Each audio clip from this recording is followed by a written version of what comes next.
আচ্ছা, একটা একটা ছোট্ট ধাঁধা দিয়ে আজকের আলোচনাটা শুরু করা যাক, যেটা আমাকে অনেক দিন ধরেই ভাবিয়েছে। দেখুন, ইংরেজিতে আমরা পিইউটি এটাকে বলি পুট, তাই তো?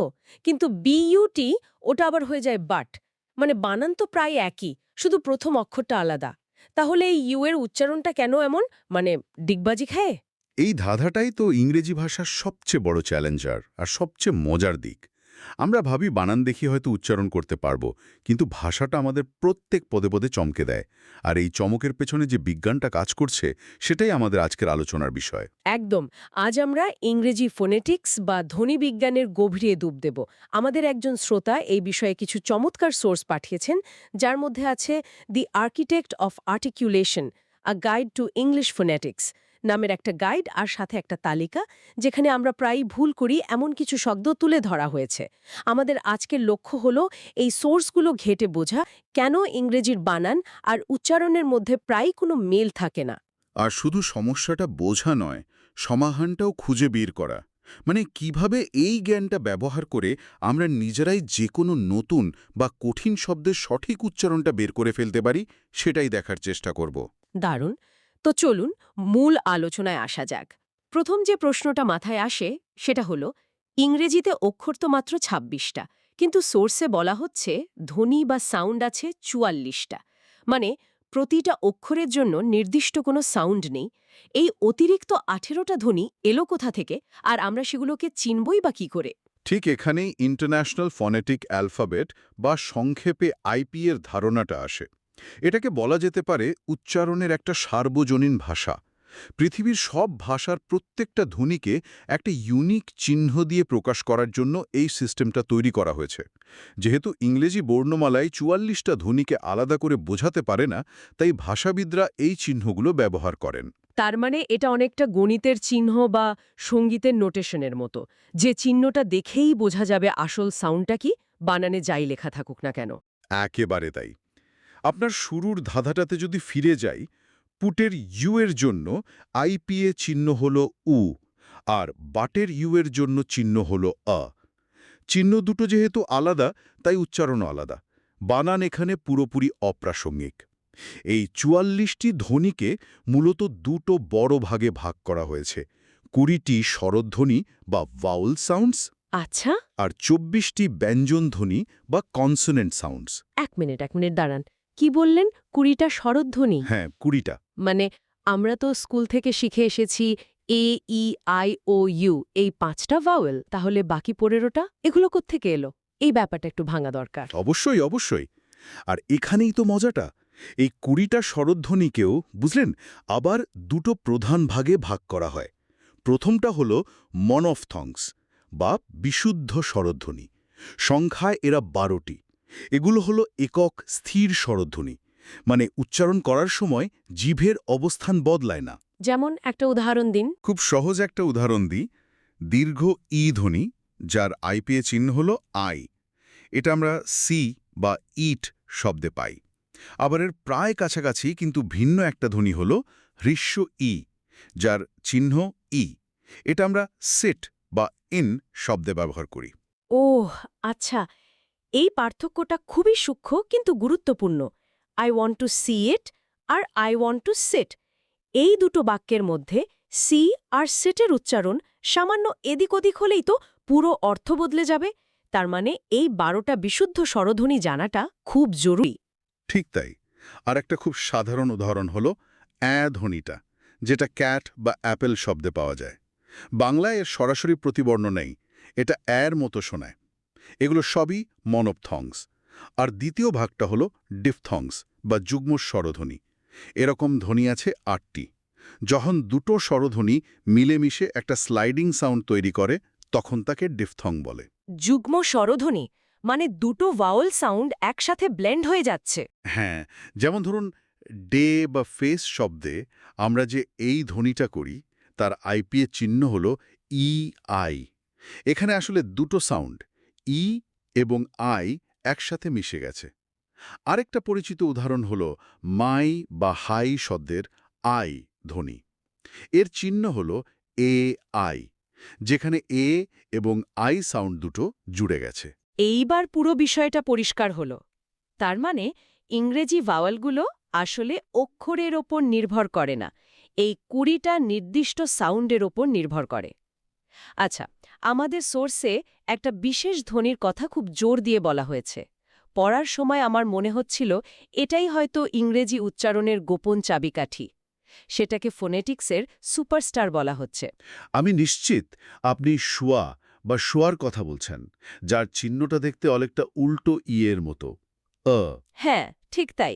সোর্সে লেখা এটা ইংরেজির সবচেয়ে গুরুত্বপূর্ণ এবং সবচেয়ে বেশি ব্যবহৃত ধ্বনি। কিন্তু আমি তো এর আগের নামই শুনিনি। এটা আসলে কি? শুয়া হল ইংরেজির সবচেয়ে দুর্বল, সংক্ষিপ্ত এবং অস্পষ্ট স্বরধ্বনি। একে লেজি সাউন্ড বা অলস ধ্বনিও বলা হয়। এটা সাধারণত শব্দের সেই অংশে পাওয়া যায় যেখানে কোনো জোর বা স্ট্রেস দেওয়া হয় না। ফলে এর উচ্চারণটা খুব দ্রুত এবং হালকাভাবে করা হয়, প্রায় একটা বিড়বিড় করার মতো। এটা তো দারুণ একটা ধারণা। একটা উদাহরণ দিলে বুঝতে সুবিধা হবে। অবশ্যই। যেমন ধরুন এবাউট শব্দটা। এর ফোনেটিক্স হল এ বাউট। আমরা কি বলি এ বাউট? না, আমরা বলি আবাউট। ওই যে শুরুতে একটা খুব দ্রুত হালকা আয়ের মতো ধ্বনি হলো, ওটাই শোয়া। আরেকটা চমৎকার উদাহরণ হলো বানানা বা নানা।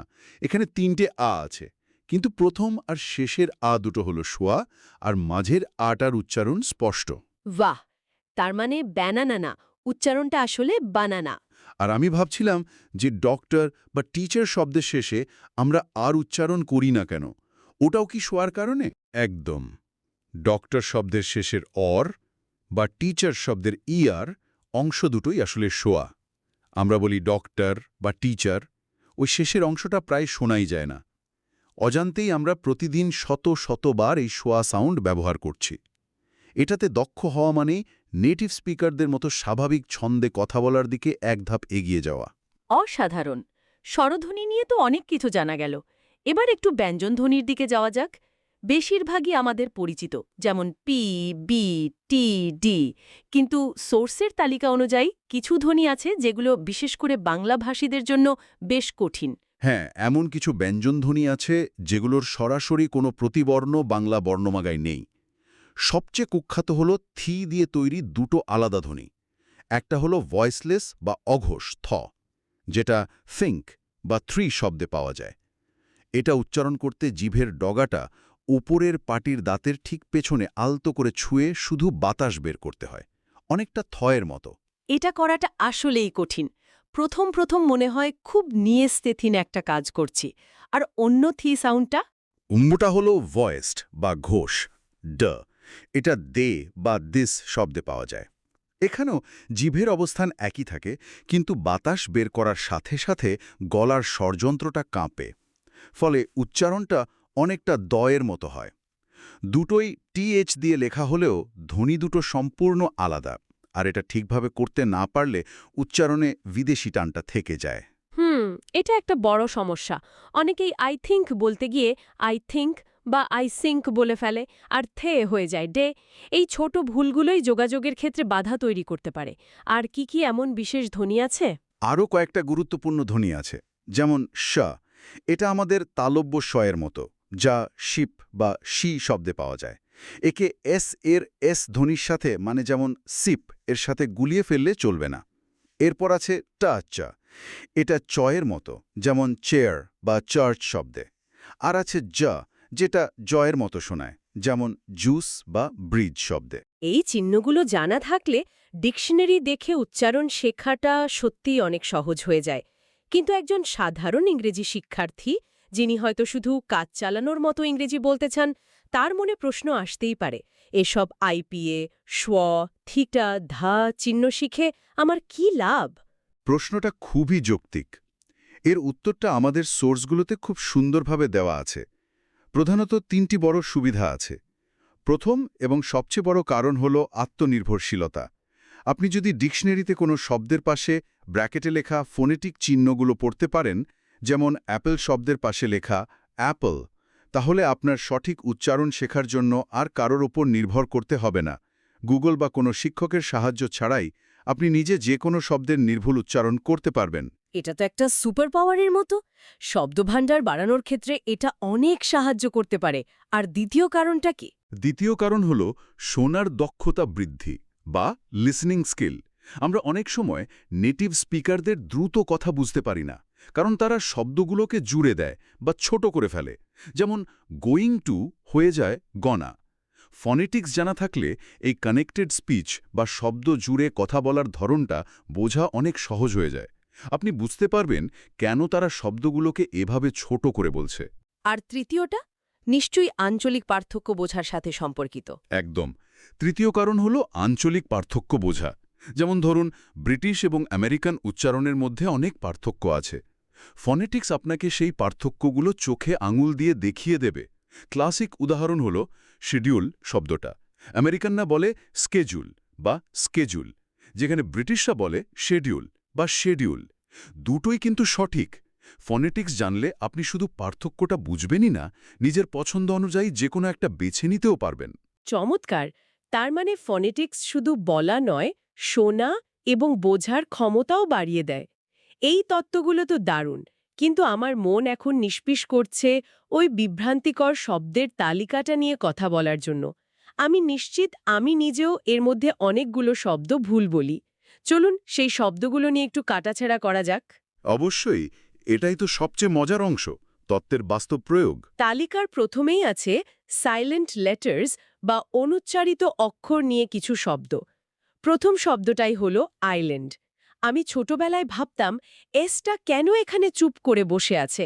আমরা কেন আইল্যান্ড বলি, ইসল্যান্ড নয়? এর কারণটা কিন্তু খুব মজার। ফনেটিক ট্রান্সক্রিপশনটা হলো আই ল্যান্ড।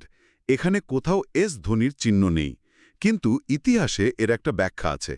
শব্দটা আসলে এসেছে পুরনো ইংরেজি আইগ্ল্যান্ড থেকে, যেখানে কোনো এস ছিল না। পঞ্চদশ শতকে কিছু পণ্ডিত ব্যক্তি ভুল করে ভাবেন যে শব্দটা ল্যাটিন ইনজুলা থেকে এসেছে, যার অর্থ দ্বীপ। তাই তারা পাণ্ডিত্য দেখাতে গিয়ে বানানে একটা এস জোড়ে দেন। সেই ভুলটাই ৫০০ বছর ধরে চলে আসছে। কি আশ্চর্য! তার মানে আমরা ৫০০ বছরের পুরনো একটা বানান ভুলের শিকার। একই রকম আরেকটা শব্দ হলো ওয়েনসডে। আমরা বলি ওয়েনসডে, কিন্তু লেখার সময় একটা অতিরিক্ত ডি লিখি। এর পেছনেও কেমন কোনো গল্প আছে? হ্যাঁ, খানিকটা। শব্দটা এসছে পুরনো ইংরেজি ওডনেসড্যাগ থেকে, যার মানে ওডিনের দিন বা ওডিন্সডে। ওডিন ছিলেন একজন নর্স দেবতা। সময়ের সাথে সাথে উচ্চারণের সুবিধার জন্য মাঝখানের ডি শব্দটা হারিয়ে গেছে, কিন্তু বানানে রয়ে গেছে।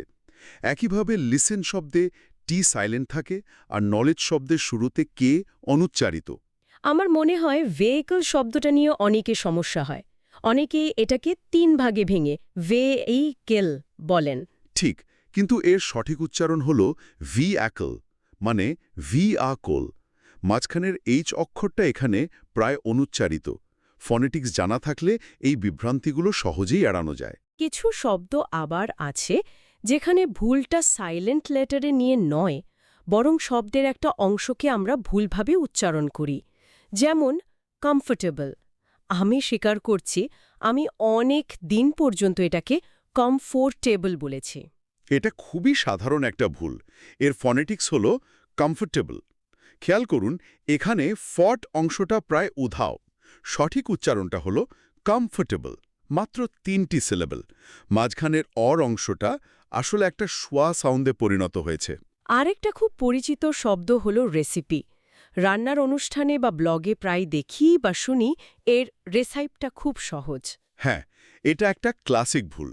এর আসল উচ্চারণ রিসাইপ নয়, বরং রেসিপি। রেসিপি শেষে ই থাকা সত্ত্বেও এটা আই সাউন্ড তৈরি করে না। আচ্ছা, ফনেটিক চিহ্ন লেখার সময় শব্দের ভেতরে বা শুরুতে একটা ছোট ঊর্ধ্ব কমার মতো দাগ দেখা যায়। ওটার কাজ কি? আমাদের সোর্সে এটার ওপর বেশ জোর দেওয়া হয়েছে। ওটাকে বলা হয় প্রাইমারি স্ট্রেস মার্ক। এটা সম্ভবত ফনেটিক্সের সবচেয়ে গুরুত্বপূর্ণ চিহ্নগুলোর একটা। এটা নির্দেশ করে যে শব্দের কোন সিলেবল বা অংশে সবচেয়ে বেশি জোর দিতে হবে।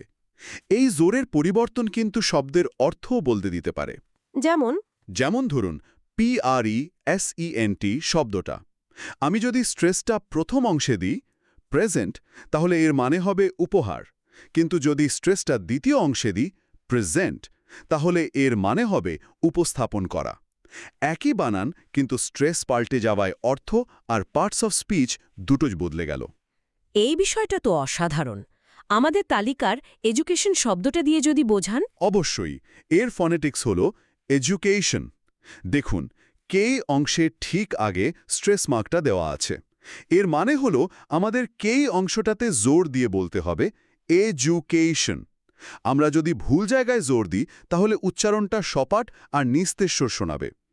এই স্ট্রেস মার্কই সঠিক ইংরেজি রিদম বা ছন্দটা তৈরি করে। তার মানে এটা শুধু আলাদা আলাদা ধ্বনি শেখা নয়, বরং পুরো শব্দটার সঙ্গীত বা সুরটা ধরার মতো একটা ব্যাপার।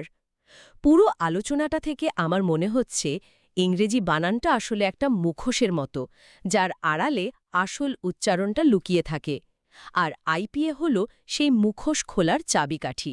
খুব সুন্দর বলেছেন।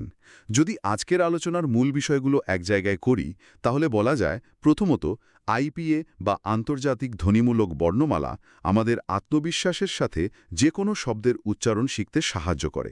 দ্বিতীয়ত সোয়া ধ্বনি, ইংরেজির সেই অলস কিন্তু সবচেয়ে গুরুত্বপূর্ণ সাউন্ড, যা ছাড়া স্বাভাবিক ছন্দ পাওয়া প্রায় অসম্ভব।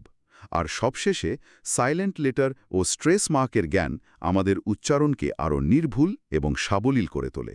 আজকের এই গভীর বিশ্লেষণটা আমার নিজের অনেক ধারণা বদলে দিয়েছে। আলোচনা শেষ করার আগে শ্রোতাদের জন্য একটা প্রশ্ন রেখে যেতে চাই, যেটা আমার নিজেরও মাথায় ঘুরছে। আজ আমরা যা কিছু আলোচনা করলাম তা ব্রিটিশ বা আমেরিকান ইংরেজিকে একটা স্ট্যান্ডার্ড বা সঠিক রূপ হিসেবে তুলে ধরে। কিন্তু বিশ্বজুড়ে ইংরেজি যেইভাবে ছড়িয়ে পড়ছে, ভারত থেকে নাইজেরিয়া, সিঙ্গাপুর থেকে ক্যারিবিয়ান, প্রত্যেকেই তাদের নিজেদের মতো করে এই ভাষা ব্যবহার করছে। এই অবস্থায় একমাত্র সঠিক উচ্চারণ বলে কি আসলেই কিছু আছে, নাকি আমাদের মূল লক্ষ্য হওয়া উচিত কেবল অপরের কাছে নিজের বক্তব্য পরিষ্কারভাবে পৌঁছে দেওয়া, তা সে যে উচ্চারণেই হোক না কেন?